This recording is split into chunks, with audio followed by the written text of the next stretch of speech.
आरंभ में जैसा प्रतीत हो रहा था कि यूक्रेन को रसिया जो है बहुत आसानी से जीत लेगा, लेकिन लगातार शुरुआती नुकसान के बाद जिस तरह से कमबैक किया और लगातार रूस को नुकसान दिया है, तो ये प्रूफ करता है कि उसके साथ यूरोपियन कंट्री का इंटेलिजेंस, यूरोपियन कंट्री का सपोर्ट और अमेरिकी इंटेलिजेंस और अमेरिकी सपोर्ट का उसको भरपूर सहयोग मिला है, जिसके कारण वो रसिया जैसा महान देश और शक्तिशाली राष्ट्र से टक्कर लेकर के आज तक बना हुआ है।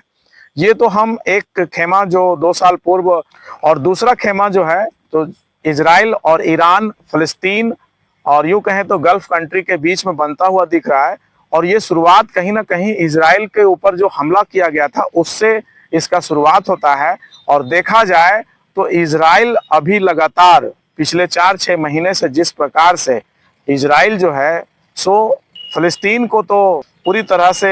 नेस्तो नाबूद करने के बाद अब जिस तरह से उसके सपोर्ट में ईरान खड़ा हुआ है, और ये जो लड़ाई थी फिलिस्तीन एक बहाना था, टारगेट कहीं ना कहीं ईरान था, जिसका जीता जागता सबूत 22 तारीख को पूरी तरह से दिख गया। ऐसे तो ईरान और इजराइल आमने सामने की लड़ाई लड़ रहे थे और दोनों अपनी शक्ति का प्रदर्शन एक दूसरे देश के ऊपर कर रहे थे, और कहीं ना कहीं